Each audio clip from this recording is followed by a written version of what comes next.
Let us pray. Holy God, we give you thanks for the meal that we have shared and for this time we have to listen and learn and grow in faith together. Look with compassion, we pray, on the whole human family. Break down the walls that separate us. Let hatred be turned into love, fear to trust, despair to hope. So mightily spread abroad your Spirit that all peoples may be gathered under the banner of the Prince of Peace as children of one Father, to whom be dominion and glory now and forever. Amen. Amen. Amen. Good evening. Oh, come on. I usually get a little bit more than that. Good evening. Good evening.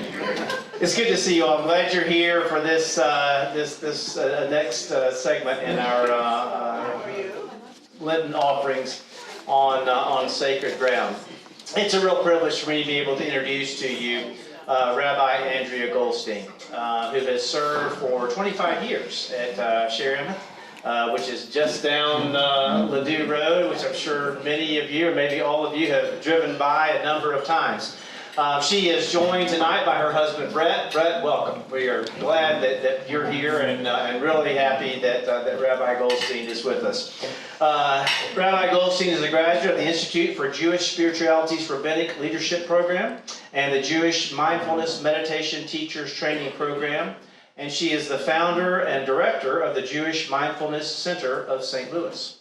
Her work and ministry centers around a call for social justice, the cultivation of spiritual practices, and the creation of sacred community.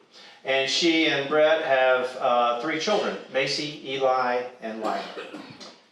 Rabbi Goldstein, thank you so much for being here. Thank you. We look forward to hearing you and engaging with you. Thank you so much.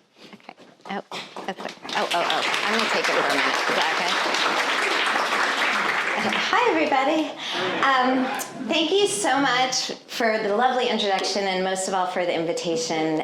It's really lovely to be together. I was saying I work at Ballas and Ladue, and I live in Olivet, so I drive by this beautiful church many, many days, and it's so lovely to be inside. So I received this beautiful invitation over email to come and share, like, our people's connection to the Holy Land, in about 45 minutes. So I'm just gonna sort of frame this in a couple of ways. I want to say that I did my best to put a presentation together that is a lot of broad strokes, and Jewish people, from our inception, one of our holiest texts, the Talmud, is really just a recording of a lot of discussion, debate, and disagreement that rabbis have had with each other about the meaning of every word in the Torah. So, it's hard to say there's only one opinion about this. I will be clear when I'm using these broader brushstrokes and when I'm speaking just on behalf of myself. And so in order for me to do that, I think it's important that I'm able to do that. And I just thought before we get to this, it might be nice if you knew a little something about me so you could maybe help you understand my perspective. On my mother's side, I'm the child of a mother who was raised in a modern Orthodox home, so a more traditional home. And from my mother and from her parents, my maternal grandparents, I learned the importance of faith and tradition and the comfort that being part of a religious community can bring. On my father's side, my father was born in Germany, was born in Bergen-Belsen after the war ended, when Bergen-Belsen was a DP camp. My paternal grandparents were originally from Poland. They wanted to return to Poland after the war. They were both lucky to have survived the war camp. But they could not. Their home had been possessed, their possessions had been sold off, and you may be aware, historically there was rampant anti-Semitism in Poland after the war, so it also was not safe for them to return. My grandmother was a nurse by training, and so my family ended up staying at Bergen-Belsen for quite a while after the war because my grandmother helped those who were ill. And also there was like a strange, somewhat beautiful, actually, revival of Jewish life in the DP camp. There were a lot of weddings that took place and a lot of births that happened, and my grandmother helped with a lot of that. They eventually immigrated to the United States. In New York, my grandmother couldn't be a nurse here. She'd have to return to school in order to be a nurse. She did not do that. She did return to school eventually, actually, and she became a social worker, and she helped, underprivileged kids and seniors. My grandmother and my grandfather, my paternal grandfather died before I was born, so I did not know him, but my paternal grandmother did not have a lot of use for religion after the war, but my father was raised to feel proud that he was Jewish, and the faith that was basically instilled into him was that Judaism is a faith tradition that teaches us to stand with those who are oppressed, to speak for those who cannot speak for themselves. So justice and kindness is kind of my father's faith. So I'm a combination of both of my parents, and they tend to influence how I see the world and how I see my own faith. So I just wanted you to be aware of that as we sort of begin. So also, I'm really bad with tech, which Brett is also here. But Connor's great, so I'm sure this will go well. Okay, so that I made this at all is a miracle. Okay, all right. So we're just going to begin. So the Jewish people's connection to the land of Israel actually begins in the Torah, in the book of Genesis. God promises the land to here it says Abram. His name is eventually changed to Abraham. And Abraham and Sarah are the founding mother and father of our faith tradition. So the land is promised to Abraham and Sarah by God, and this becomes like a repetitive mantra throughout the book of Genesis and into Exodus. When the Israelites are freed from their servitude in Egypt, the whole purpose, is that they eventually get to the land. And it's the same land that was promised to Abraham by God. Oh, I should probably keep this with me. Okay. They do get to the land, spoiler alert. Okay, so they get to the land, if you haven't read all the way to the end. In the land, the way things work out is that first there are 12 tribes, and the land is divided into areas for the 12 tribes that pretty much rule themselves. But eventually, in the book of the prophets, what happens is the people approach the prophet Samuel and say, we want a king just like everybody else has a king. And God says, that's fine. You will be sorry if you do this. The king's going to ruin you all. Power is not great. But the people are like, no, we want a king. And so we get a king. So there is an established Jewish nation in the land of Israel. It begins with King Saul, continues through David, Solomon, Solomon's children.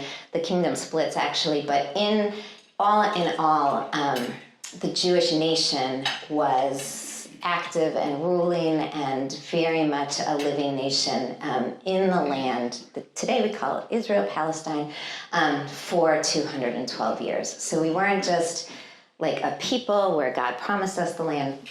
We were actually a nation in the land itself. Okay. And then twice we were exiled from the land. So the first time the Babylonians destroy the first temple, and we have in Psalms and some of the prophets this yearning to return home. And you see this throughout the Hebrew Bible, this desire in Jeremiah, in Lamentations, and in the Psalms, that we are yearning for this return. So this is after the first exile, when the Babylonians destroyed the first temple, and then we eventually do return. We build the second temple, but it's destroyed by the Romans in the year 70. In the year 70, we're dispersed, We become a diaspora people, and we have no land. There's no land that belongs solely to us, and so we are sort of in our liturgy, in the daily liturgy that Jews say. There is a prayer for the return to Jerusalem, so it's part of our spiritual lives on a daily basis. And in our texts, right, so here is a quote from the Talmud. It says, "Our masters taught a person should ever strive to live in the land of Israel, even in a city whose inhabitants are mostly idolaters, and should avoid living, like, as long as you're in Israel, even if they're filled with idolaters, you're better off, right? Like, that would be better. You should avoid, if possible, living outside the land, even in a city whose inhabitants are mostly Jews." Like, the land itself is meaningful in some way. For he who lives in the land of Israel is like one who has a God, and he who lives outside the land is like one who has no God. Therefore it is said, to give you the land of Canaan to be your God. So this is like a theme that emerges in rabbinic teachings and sort of instills itself into the hearts of most Jews, that there's something indescribably special about the land itself, and that implants itself within Jewish souls. And so for hundreds and hundreds and hundreds of years, we are sort of talking about a return, a longing for a return. Passover might be a holiday that you're familiar, that Jews celebrate. The Passover Seder, which remembers the Exodus and the redemption of the Jews from Egypt. Every Passover Haggadah concludes the exact same way, which says, it's again this longing for a return, right? That you can see at the bottom in blue. Next year in Jerusalem. And it's interesting, even Jewish people celebrating Passover in the land of Israel still say this, next year in Jerusalem. So in Hebrew, Jerusalem is Ir Shalom, which means city of peace. So ironic, actually, but aspirational. So Jerusalem is a city of peace, and so there's also this idea that there is a physical Jerusalem that is important, but there's also like a spiritual inhabiting of Israel that becomes an important part of our people's identity. Okay, so time moves forward, as it likes to do, and the Jews again are sort of living, by the way, I'm fast forwarding through a million things, but it's fine. Okay, so anyway, the Jews are living all over, and after the Enlightenment, for Jews in Western European nations, there is this interesting dynamic that takes place, and a bit for Jews in America, actually, that there is this idea with the Enlightenment, there becomes this freedom, number one, freedom for Jews to learn, explore, and study topics outside the limitations of just learning about Jewish faith and Jewish practice and Jewish tradition and Jewish texts and teachings, but also that the lands in which we are living are open to having Jewish people do this learning side by side with non-Jewish people. And so The Zionist Idea is a book by Arthur Hertzberg that sort of explores the notion of Zionism. And during this period of time, most particularly in Western European nations and in the United States, right, he writes, the modern Jew no longer needed to prove primarily that he had become a man of the West, but that he was indeed a participant in the mystical essence of the German or the French national soul, whatever country they found themselves in. So we therefore find the leaders of German Reform Judaism asserting that with every greater vehemence by the 1840s that Berlin was their new Jerusalem, the fatherland to which we cling with all the bonds of love. And American Jews were also American Reform Jews, right? So there's Orthodox Judaism, which is, conservative with a small c in terms of trying to maintain traditions as they have been for hundreds and thousands of years. Reform Judaism emerges after the Enlightenment. I'm a Reform rabbi. Reform Judaism, thinks it's not a bad thing to move forward with time, and we have a more liberal, with a small l, approach to tradition, right? And so, especially for Reform Jews, every nation in which we found themselves, American Jews were okay, we don't actually need Israel. We have found Jerusalem where we are. And this continues mostly fine for a number of years in the West. But it's not true all over Europe, right? So in Russia and in Eastern Europe, this is not the case. And so during the late 1800s, you have a period of time where there are numerous pogroms, right? Like basically terrorist attacking of Jewish villages and towns, trying to terrorize the Jews, either to get them to move or to get them to submit in some way, shape, or form. And so this is taking place everywhere. And yet the Jews in Western Europe are like, well, that's because the Jews in Eastern Europe, like, they're ignorant. They're not on board with the Enlightenment. They still just want to stick to themselves. Like, if they would only get on the same boat as we are, life would be better for them. Okay. And so, right, so you have Leon Pinsker, right? He's a leader amongst the Jewish Workers' Party in Russia around this time. He says the Jewish people has no fatherland of its own, though many motherlands. Jews are home everywhere, but are nowhere at home. The Jews as a nation are long since dead. Judeophobia is a psychic aberration, a disease transmitted for 2,000 years. As a result, the whole Jewish nation is often blamed for the real or supposed misdeeds of its individual members. To the living, the Jew is a corpse. To the native, a foreigner. To the homesteader, a vagrant. To the proprietary, a beggar. To the poor, an exploiter and a millionaire. To the patriot, a man without a country. For all, a hated rival. So I bring that because it's actually a definition of anti-Semitism that has kind of stood the test of time, meaning that it doesn't seem to matter what a Jewish person does. If someone wants to hate the Jewish person, they will find a reason why. Right? So if you're poor, we hate you because you're poor and you're mooching off of the real, citizens of the country. If you're rich, we hate you for being rich because you're stealing from the real residents of the country. Right? You can't win. Okay. But again, this is happening mostly in Eastern Europe and Russia at this time. And you can see, though, he is starting to articulate this idea, like, it doesn't work because we're a people that doesn't have a homeland. Like the French, you can be a French person in Germany, but you have France, like the Jewish person doesn't have anywhere to go or where they came from. Okay, so what happens to really, really, really shift things is there is in France a trial of a man named Alfred Dreyfus. Alfred Dreyfus was a very, very high-ranking officer, actually, in the French army. And he is put on trial and accused of treason. And at the time, right, this is like way before cable news, where everybody is watching their own version of like the world as it is unfolding. Like, everybody got the same news, and the Dreyfus trial was international news. Okay, and so journalists came from all over to cover the trial.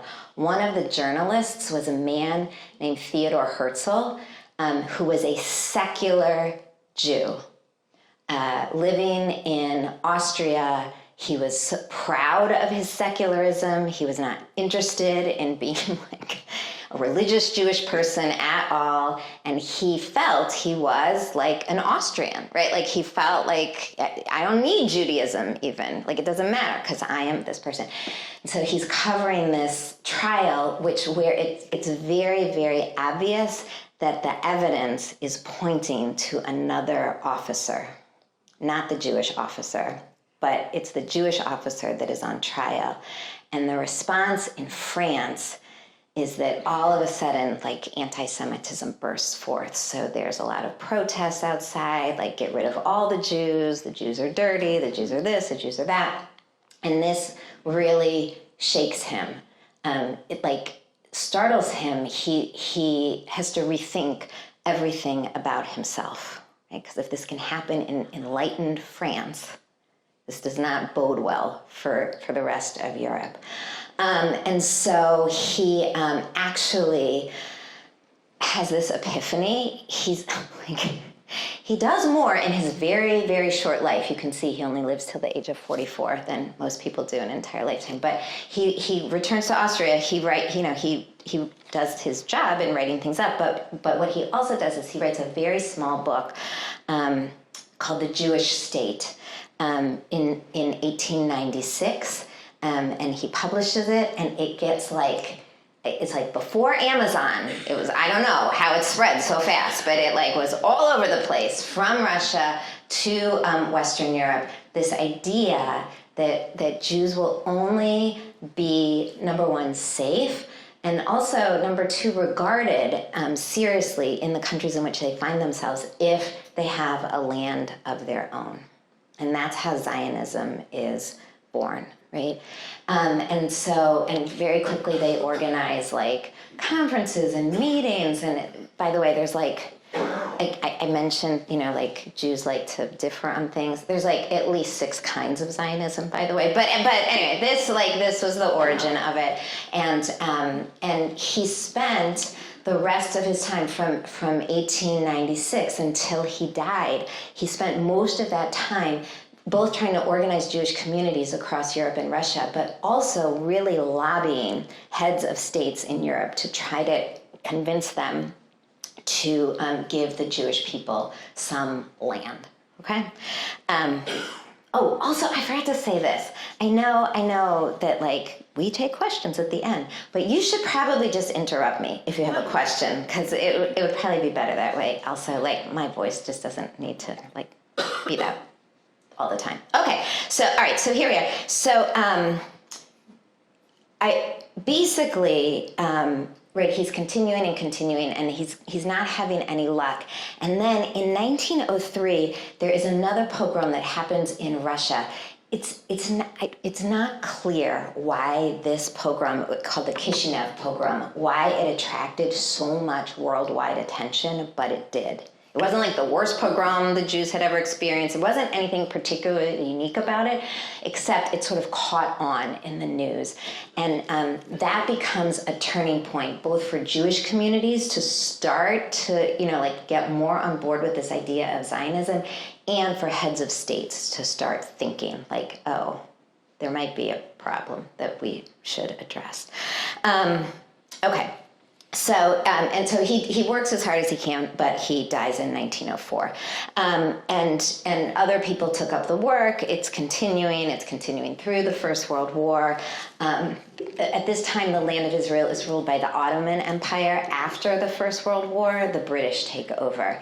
And the British, no offense to the British, but the British are super problematic for both the Jews and the Arabs who are living in the land at the time. The British, whatever, I guess, you have to look out for yourself. But that's all they were doing, is looking out for themselves. So they said one thing to the Arab, leadership, and one thing to the Jewish leadership.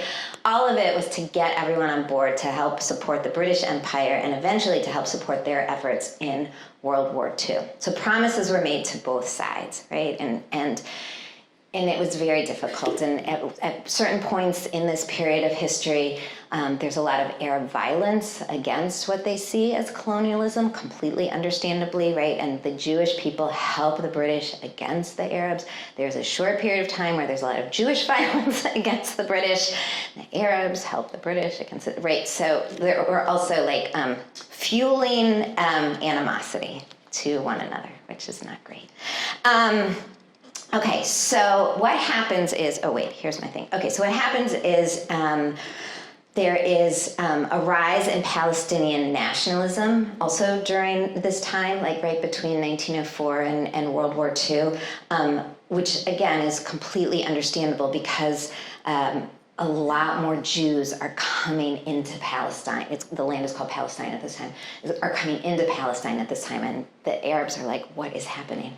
And so there were mostly tribes, of people living in small groups and small villages before, but they start to coalesce, right, and sort of see themselves as a singular nation at this time because they feel, understandably, they feel threatened.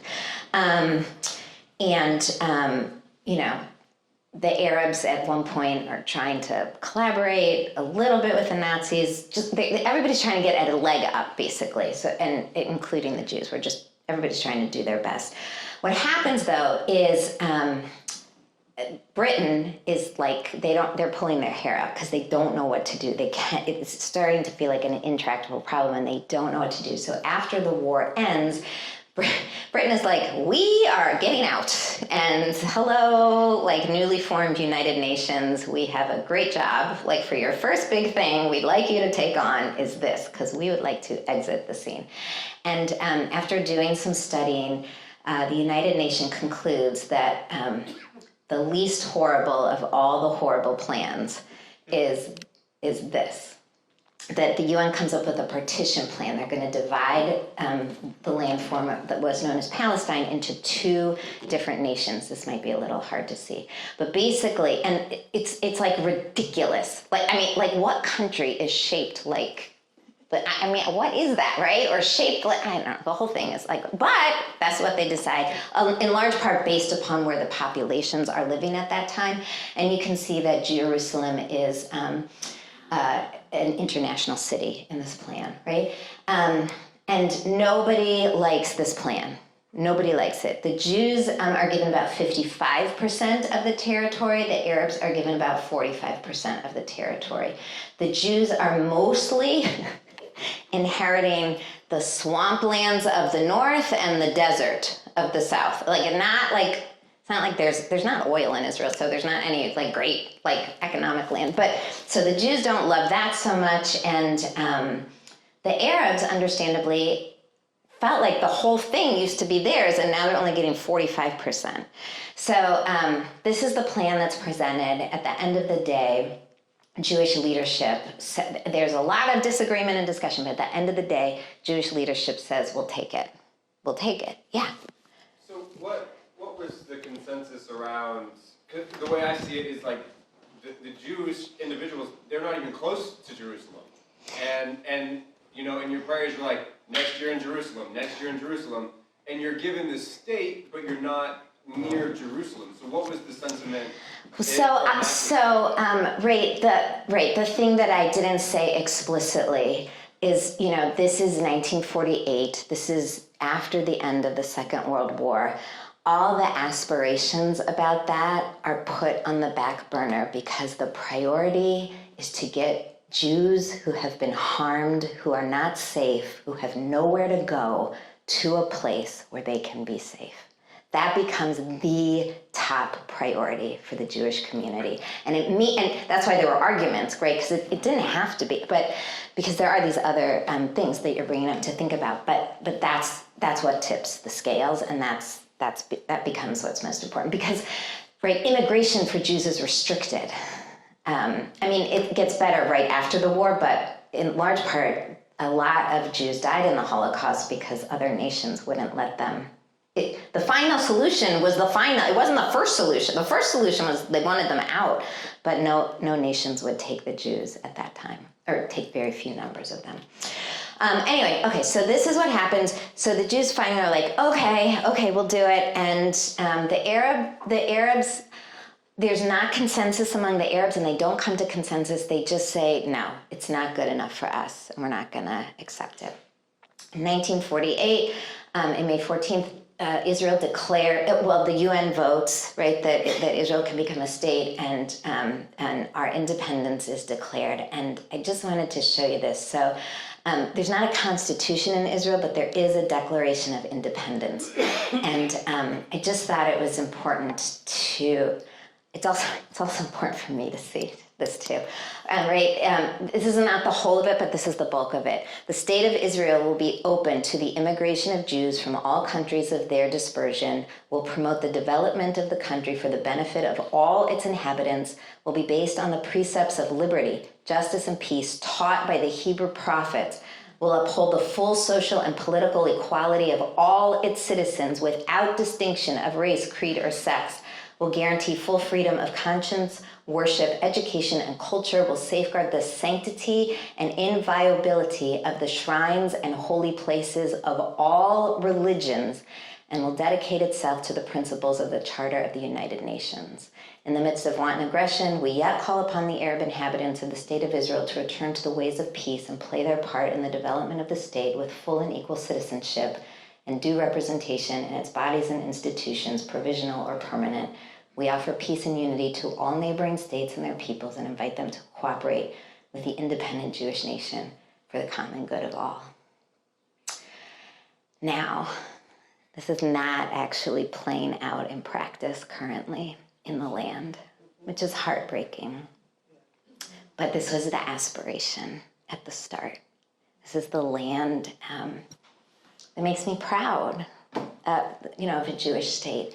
And I will say, you may be aware that prior to October 7th, there had been 10 months of the Jewish people protesting every single week. Hundreds and thousands of Jewish people on the street every week for 10 months protesting their government and the right-leaning, racist, homophobic government that is in Israel currently. The Israeli people were protesting their own government consistently. And I was at one of the protests when I was there a year ago, March, and the people play on the loudspeaker the Declaration of Independence. They play Ben-Gurion's recording, the first prime minister, of reading the Declaration of Independence, like to call for a return of what our values are. So I just wanted you to see that. All right, so the statehood is declared, affirmed at the United Nations, and then 5 Arab nationalities attack, and there's a war. So by the end of the war in 1949, things look very different. Right? Israel has taken up much, much, much more space on the map. Israel now controls over 70% of the land. The Arabs only have about 28% of the land. And Jordan is in charge of the area of the West Bank, and Egypt is in charge of the area of Gaza. And this is how it stays for a while. There are skirmishes, there's unrest, but in general, this is like how things remain until we get to 1967, which I'm going to get to in a minute. But I just want to, like, one of the questions I was asked was, like, what is our spiritual connection, right? So during this time, in the Jewish state of Israel, it's hard. It's a little bit hard to explain. I did not have any pictures from the internet that could exactly show you what I'm trying to describe. But Jewish people, look, I don't love everything this country does, but I do love being an American. I'm proud that I live in this country. I work to make this country better, and yet there are aspects of this country that will never be mine as a Jewish person. This country does not run on Jewish time. Jewish time is different, right? Jewish time, our holidays begin at sundown the night before. Our Sabbath is Friday evening to Saturday. In Israel, the world stops on Friday at 3 o'clock. People leave work. You don't have to ask. Everything shuts down. So you have time to go to the store, to get meal and flowers for Shabbat, to go to your home, to celebrate with your family. You can hear in the store, right? You hear our language. You hear the Hebrew language everywhere. You feel at home, even if you don't know Hebrew. You feel at home in a way that you don't any place else in the world. I was on sabbatical. My husband was reminding me, this was a number of years ago now. The kids were really small, but at the convenience store, when the convenience stores, it's we're open 24/7. In Israel, the convenience stores are like that. We're open all the time, 24/6. Because Sabbath is real in Israel. There's a real Sabbath, and it's according to our calendar, right? There's a holiday called Sukkot where we build these huts, these booths in our backyard, and we're supposed to eat and celebrate, In Israel, you can go to a restaurant And if they have outdoor seating, you will eat in a sukkah, because every restaurant that is Jewish owned will have a sukkah there that's built for you. Just a different way of inhabiting and living one's life. And so it's not just about safety, right, is what I'm trying to say. There's something very spiritual about the land that has always been a thought that it would be that way, but when you're there, you can sort of, it's just different to feel it. Okay, so time moves forward, and what happens in 1967 is that Egypt, Jordan, Syria, and Lebanon decide they've had enough, and they amass troops on all the borders of Israel. Israel can see that this is happening, so they devise a plan to what they feel is defense of themselves. And in 1967, in June, they begin a war, and it takes 6 days for Israel to defeat all four nations. And in the war, they acquire the Sinai Peninsula, the Gaza Strip, all of the area of the West Bank, the Golan Heights, and in particular, up until this time, Israel had been in control of what we call West Jerusalem, which is like modern Jerusalem, and Jordan had been in control of the Old City and East Jerusalem.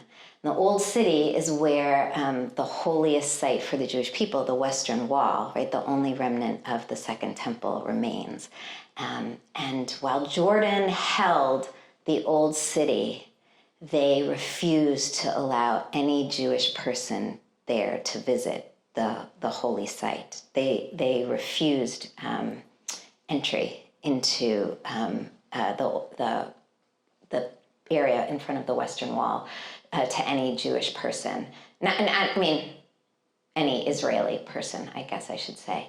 And that was that longing was a really powerful thing that Israel, that Jewish people had for a long, long time. In the 67 war, Israel took the Old City, took almost all of Jerusalem, actually. And so what you have is that, I'm gonna talk about that more in just a minute, okay? So we're gonna come back to that in just a minute, because it was hard to know how to end this. Okay, but I'm just gonna say, time moves forward again. In 1973, there's a surprise attack in Israel on the holiest day of our calendar, on Yom Kippur, by the Arab nations. We fight. With Jimmy Carter, there is a peace treaty that is worked out between Egypt and Israel. The Sinai is returned to Egypt, and that peace treaty has held all of this time. Israel has a peace treaty with Jordan that has held. It's a little tenuous right now. And in 1993, the Oslo Accords were struck, which really dealt mostly with trying to create a land for the Palestinians in the West Bank and Gaza. There was a lot of hope. I happened to be living in Israel when the Accords were announced. I have never, in my life, the streets, you couldn't barely walk on the streets. They were flooded. People were so excited and happy and thrilled. And it did not last for a number of reasons. Jewish extremists, Arab extremists, Palestinian extremists, they can't stand the thought of peace on both our sides, and things tanked, and it's been horrible. Since 1967, Israel has been an occupying force over another people in the West Bank, and it's horrible for everyone. It's horrible for the Palestinian people, and it's horrible for the soul of the Jewish people to be that. And it's incredibly complicated. It's incredibly, incredibly complicated. Because in the Second Intifada, you had Palestinians who, in order to obtain their freedom, planting bombs on buses that school children took to school would be a way to go. And that was not right. And October 7th Hamas, there's no justification. There just is not a justification for what happened on October 7th. And the current war, it's just breaking everyone's hearts, and the death toll and the hunger and the extreme conditions in Gaza, it's not right. And there's not a simple way out, because Hamas is not like a freedom fighting group. They are an extreme Islamist group who don't believe that gay people should exist, that don't believe that women should have rights, they don't believe in anything that most the average person would be like, okay. And they want a world to exist only in their vision of what that world should be. And how you fight it, I don't have like the words for what to do to get us out of this situation. But I have a lot of pain over it every single day.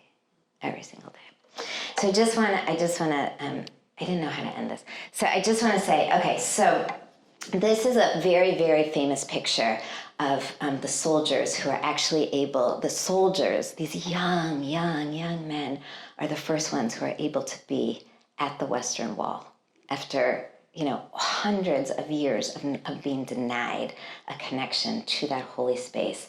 And they're mostly secular, right? These are mostly not religious people, but they are sort of overwhelmed. And one of the people who was one of the first at the wall sort of shared these reflections in 2017, right, on the 50th anniversary. He said, 50 years ago in the Six-Day War, I was with my battalion command team among the first Israeli soldiers to reach the Western Wall. I was 34 years old and the commander of the 71st Battalion, 55th Paratrooper Brigade. I fought in the bitter battle for Jerusalem. We lost 96 members of our brigade and hundreds more were wounded. After a day and a half of fighting, when we finally reached the wall, I sent a soldier to Shlomo Goren, the IDF's chief rabbi, to guide him to us so he could see for himself. He wanted to blow the shofar, the ram's horn, which is like a symbol of, celebration. But he was too overcome. The rabbi was too overcome with emotion, and I blew it for him. After the fighting died down, I spoke to my soldiers before releasing the battalion. I told them that it was too early for us that day to comprehend the enormous significance of the event we had participated in. Somewhere, sometime in the future, I added, we would know. And then he says this. So this is them. They recreated the picture 50 years later, right? But he continues to say, I know firsthand that marking the 50th anniversary means embracing its profound significance for our people and history, but these days I find it hard to capture the optimism that once animated my memory of that day. Why? Because 50 years later, I don't feel that it is enough to merely talk about what the war means. Its unresolved consequences have become the greatest threat facing Israel today. When we gave everything in a war for our very existence, did we think that we would spend the following 50 years policing and controlling another people? When we thought we were unifying Jerusalem, did we imagine that it would become a divided hotbed of violence and unrest? I fear that many years from now, when we look back on the war, we will see it not as the event that secured Israel's security for generations to come, but as the moment that set in motion an untenable choice between Israel's Jewish and democratic character. So there's a lot at stake for Israel right now, but that is mostly it. The government, the current government, is so right-leaning and so intractable in its views and opinions about what Israel should be, does not speak for the nation of Israel, but the people right now are so wounded, It's hard for them to imagine opening their hearts again to the suffering of others who are not them. And so I'm just going to conclude with this. I'm going to teach in the name of another rabbi who is not in St. Louis, but I love her dearly, and I think she's a very wise teacher. So, and her name is Sharon Brous, Rabbi Sharon Brous. She says that in Jewish tradition, when someone dies, we have a practice of sitting Shiva. Shiva is just a Hebrew number for 7. It's the number of days traditionally we sit, where we go in our homes, right? We go in our homes and the community comes to us and we are absolved of any obligation because we are in deep, deep mourning and we just stay in our homes. But the way Shiva ends traditionally is that the mourners walk out of their house and take a walk around the block. And part of the reason they're supposed to do this is like to be introduced to the world again, but also they see after a week of intense mourning, right? There is a world that is continuing. And your neighbor over here lost their job and has a sadness. And your neighbor over here brought a new baby into their home. And your neighbor over here, right? You see, and you begin to engage again. And you can feel again beyond yourself. Rabbi Brous says, in this instance, after October 7th, Jewish Israelis are like still sitting Shiva. Like it's taking much more than 7 days for them to emerge. But Jewish people around the world have to start walking around the block. We have to start opening our eyes and calling for the connection to and the seeing of and the helping of a people who are suffering too, like suffering so much. And I don't know how this war will end. I'm not a military strategist. I don't have thoughts about that. But I do want to say that that is part of my prayers every day. And the congregation of which I'm a part from October 8th on, we have prayed for the land and the people of Israel, and we have prayed for the citizens of Gaza because that's what you're supposed to do as a Jewish person. So, sorry. So that's that. And then this is the last thing, and then, I don't know what you want to talk about. But I just brought, if you're interested, I feel like on the news, it's really hard to see the other thing that is happening in the land of Israel and in the West Bank is that there are, and there have been for a number of years, organizations that are committed to have Jewish Israelis work with Palestinian Israelis and Palestinians of the West Bank in a variety of ways. I just listed what a number of these organizations are and their website. If you want to look at them, it's just another lens through which to see what is happening and to see that there are people who are trying to widen their scope. And one of the saddest parts of October 7th is that Jews, we're a small people, so like everybody knows somebody who at least knows somebody who was injured or killed on October 7th. And in 2019, I went to Israel with all women clergy. There were 6 of us, 3 rabbis and 3 ministers. And we traveled to the south and we went to a kibbutz Be'eri, which was one of the kibbutzim that were attacked. And we met with a woman named Vivian Silver, who is one of the founders of an organization called Women Wage Peace. She worked with Jewish women and Palestinian women on the premise that the only way that peace is going to actually happen is if there are more women in government on both sides. Like the men have not been shown to be trustworthy in this area. It's been enough years of that, and we'd like to see the women take over. Yeah, I know. She retired from her position there and spent her retirement on the kibbutz with one of her children and some of her grandchildren. And she's originally from Canada, but she made Aliyah to Israel. And in her retirement, her major volunteer activity was driving to the Gaza border and picking up cancer patients and bringing them to the hospital in Beersheba to get treatment that they could receive in Israel that they couldn't receive in Gaza.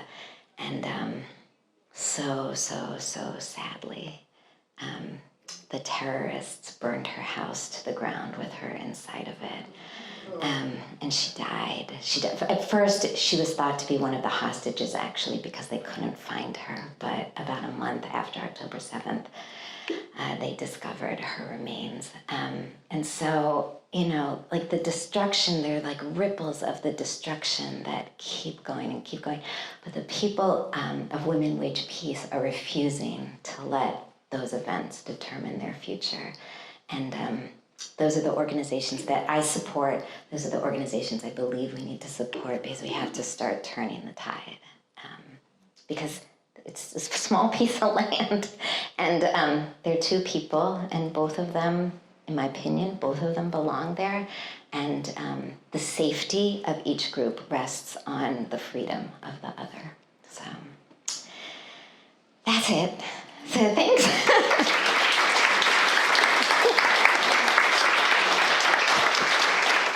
Are you up? Yeah. This is my favorite part. You'll be happy to know that you no longer need to wait for a microphone, because we now have some new technology. So just raise your hand and Rabbi Andrea will call on And Brett, maybe Brett will, you want to, these are the sheets for people if they want them. So, okay. Yeah. I want to say thank you for sharing so vulnerably and openly, and I want to say I'm sorry deeply. I've never understood anti-Semitism, scapegoating, never. But thank you for your courage and openness. You're welcome. Thanks for having me. Anybody? Anything? Yeah. I'm just curious how a lot, but why did the Palestinians have get even smaller? That's a really good question.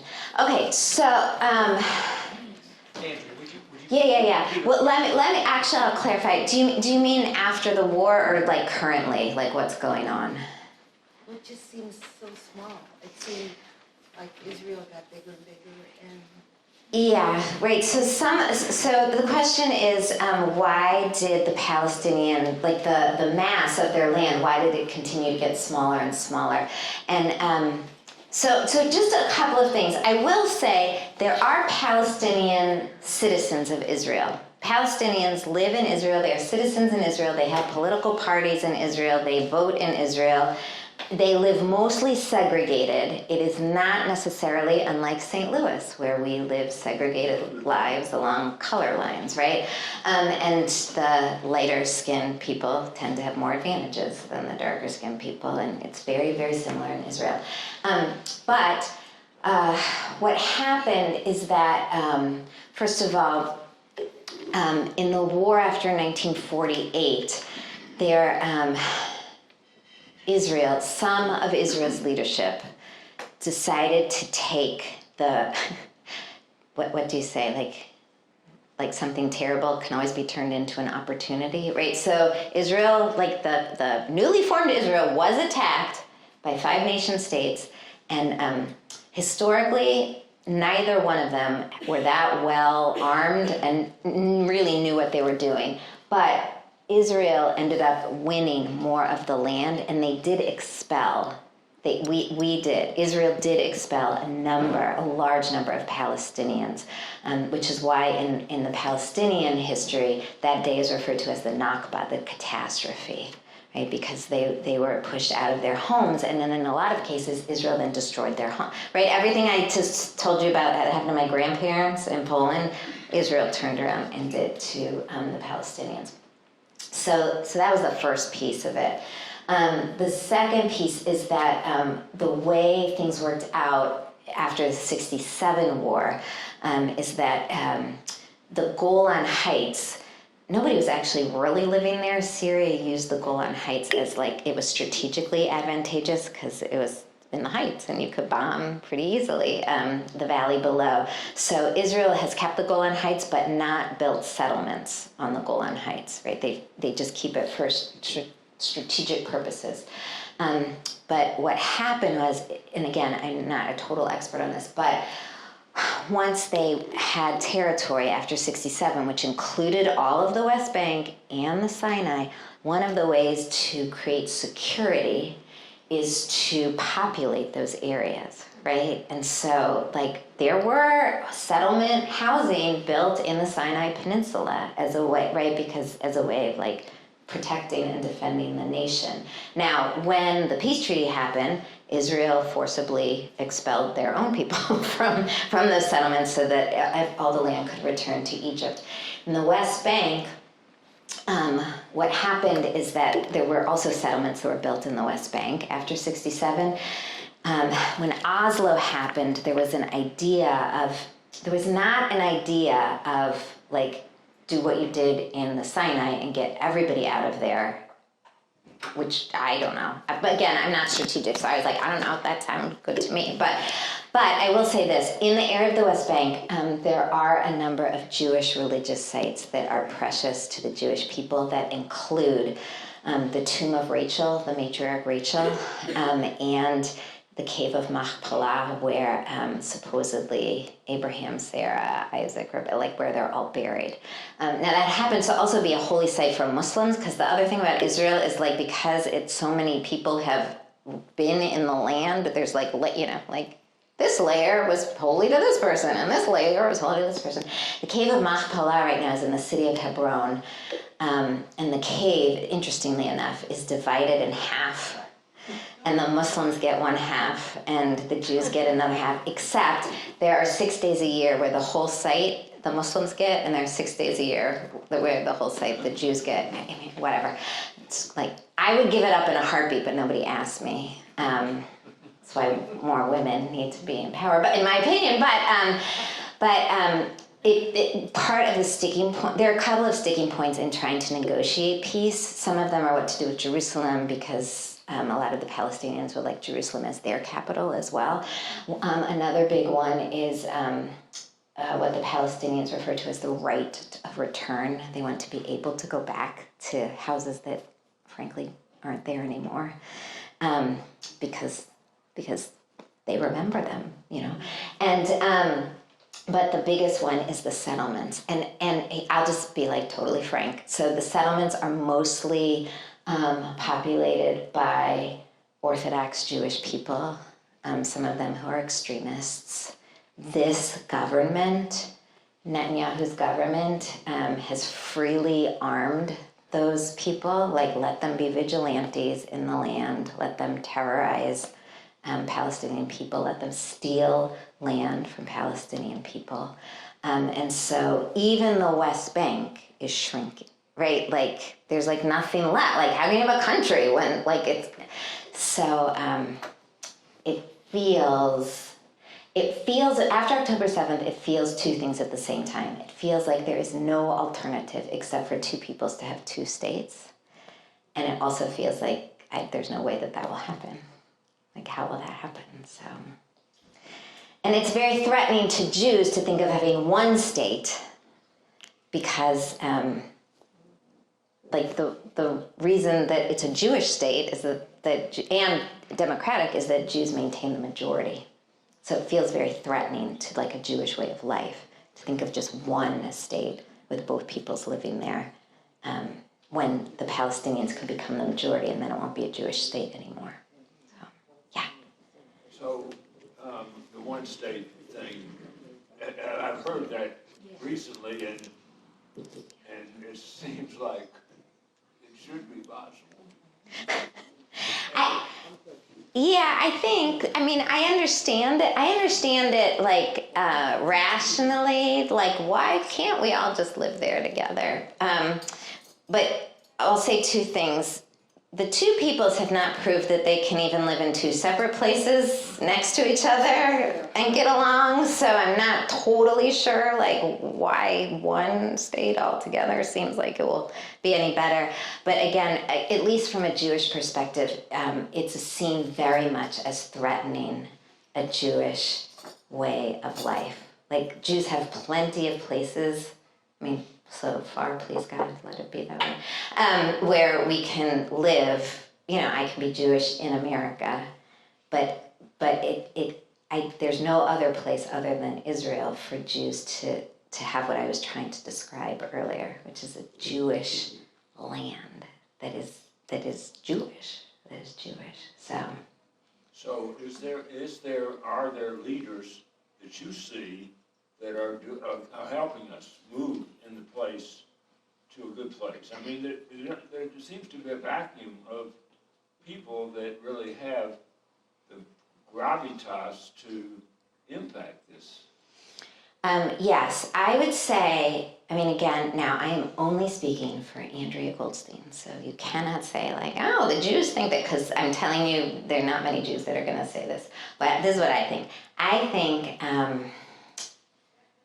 Netanyahu, who's been in power much longer than he should have been, like he set the standard for fear politics, you know, like Donald Trump took a page out of Netanyahu's playbook, right? He scares the people because it's a very, very, very small country.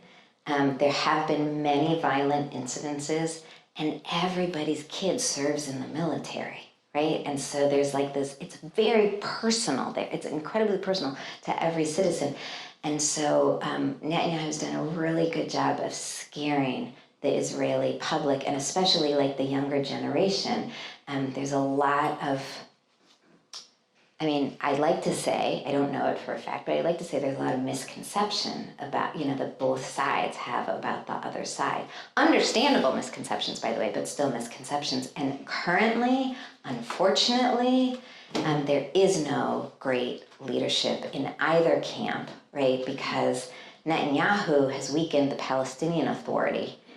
They're basically like, I don't know, straw people. Like they're not seen by the Palestinians or Israelis as credible at all, which is in large part Netanyahu's fault. And Hamas is simply not like a part, like they're not interested. They're not interested in, I mean, they are interested in one state. They're interested in one Islamic state. You know, part of the reason that there's, that the people aren't being let into Egypt is that Egypt doesn't want Hamas.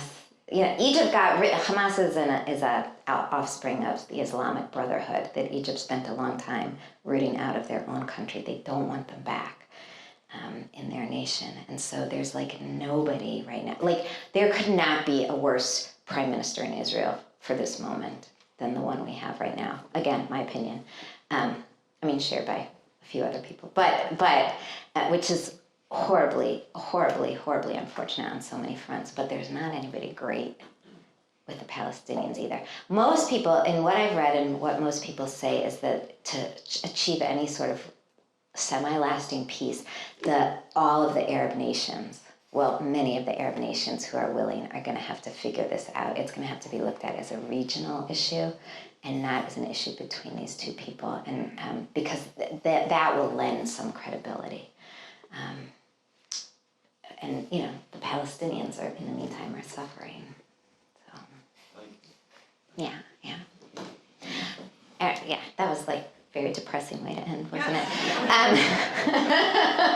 Which I'm really sorry about that. But so I'm going to try to like not have it end that way. I just want to say this.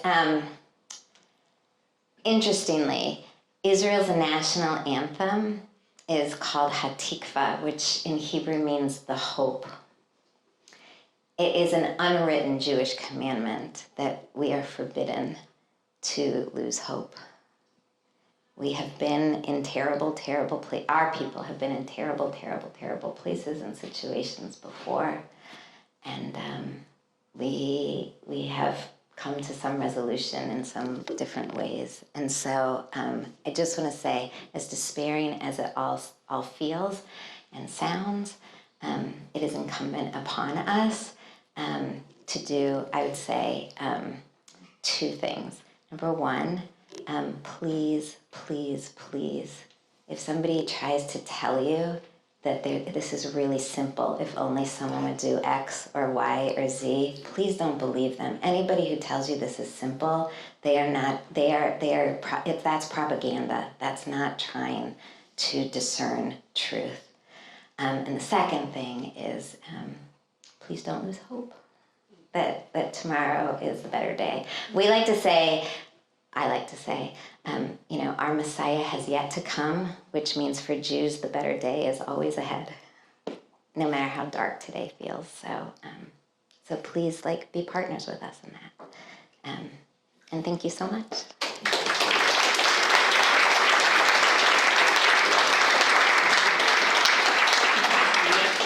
Next year in Jerusalem. Next year. we Andrea, should all be well. Yeah. Thank you so much for being here. Absolutely. Brett, thank you for being here also.